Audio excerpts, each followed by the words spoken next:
Avra and I are really excited to be here to share how Mission Blue is using Esri technology to bring the ocean to the world in really approachable and yet thrilling ways. So founded by none other than Dr. Sylvia Earle, Mission Blue's goal is to ignite public support for a network of marine protected areas through ecologically important places that we call hope spots. We've been using a variety of Esri tools and apps to both manage our data on these hope spots, as well as to help us tell the stories of these really special places that are critical to the health of the ocean. So recently, we've been working on improving and expanding our ArcGIS Online environment. And we're now currently using Esri tools throughout our entire process, from the beginning when a hope spot is nominated all the way until we launch it to the public. So this starts with the data input from the nomination form, which was built using Survey 123. And then we've built 2 editing apps, one to update and edit the nominated hope spot information, and another one to further update and launch the hope spot. And finally, we have a variety of apps that we use for viewing this data, including a ton of really awesome story maps, both internal and public dashboards, as well as an internal hope spot hub, which is used by both staff and council. So now I'll just quickly go through and show some of these apps in a little bit more detail. So on the left here, you'll see an example of our nomination form, which was built specifically using Survey 123 Connect. And it's used to capture information on the nominated hope spot from the nominator. And this information includes things such as the boundary, description, goals and actions, just to name a few. In addition to this, we also have created a custom report template, which enables staff to quickly export really nicely formatted reports of the nominated hope spots for council's review. Next, we have our internal hope spot hub, which was built, of course, using ArcGIS Hub. And this acts as a central hub location of all of our hope spot information. So embedded on this app, we have our internal dashboard, which is used to explore both the nominated as well as launched hope spot data. And as well as we have our 2 editing apps, which are embedded on pages of the site that are viewable only by those that have editing rights. And recently, we've been working really hard at adding a contact directory of all of our hope spot champions, which you can see on the screen there. And we're working on adding this feature to our public dashboard in the near future, which will enable the champions and the general public to connect with one another. And then finally, we have our public dashboard, which was built using Experience Builder. And we're currently working on embedding this on our website right now. And this app includes some quick stats, such as the total number of launched hope spots and ocean coverage, along with a variety of ways to explore this data, including a scrollable list with really quick links to the StoryMaps and additional resources, such as photos, videos, and documents, as well as interactive maps, both in 2D and 3D view to explore. We've also included some quick links to the most recently launched hope spots and the StoryMaps related.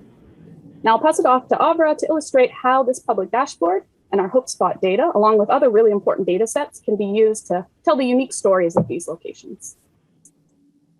Thank you, Laura. Part of our work at Mission Blue is to answer the question, how do we tell the story of a faraway place that's all the way out in the middle of the ocean? We have reliably turned to Esri's tools to be a driving factor that brings the ocean to our global audience in a way that's approachable, but also fun and engaging. One of Esri's tools, like StoryMaps, helps us to tell the story of a very special place, like the Palau Hope Spot. In 2018, the Mission Blue team went on an expedition there, where one of the largest marine protected areas in the world was created just 3 years prior, in 2015, by former President Tommy Ramingasau Jr., in which Palau's entire exclusive economic zone, which is more than 230,000 square miles of ocean, were placed under protection. We use StoryMaps to guide the user through a visual journey to learn about each hope spot and what the champions, local government, and partners are doing to protect the area and how we support their efforts. The UN Environment World Conservation Monitoring Center provided this feature layer, the WDPA, Marine and Coastal Protected Areas. The information on this layer shows the overlapping boundaries and respective categorizations of the different marine protected areas around the world. And as you can see, an island nation consisting of more than 300 different islands, the Republic of Palau understandably has a complex system of marine protected areas. And feature layers like this one help us to demonstrate various data that's behind each hope spot. Another example is the Cocos-Galapagos Swimway. This hope spot is a migratory corridor between the Galapagos Islands and Cocos Island that species like hammerhead sharks and sea turtles use to migrate from one area to another in the eastern tropical Pacific. For many years, both Galapagos and Cocos were under some form of protection, leaving the swimway itself vulnerable. However, we are so excited to have fresh news from COP26 that not only is the Galapagos Marine Reserve being expanded, but Panama, Ecuador, Costa Rica, and Colombia have announced the Eastern Tropical Pacific Marine Corridor, a new MPA that will protect the swimway.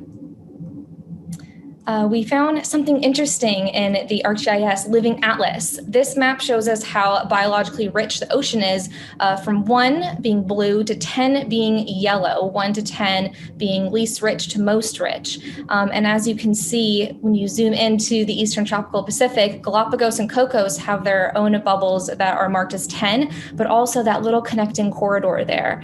And this really just demonstrates our position to highlight the need to protect this area as well.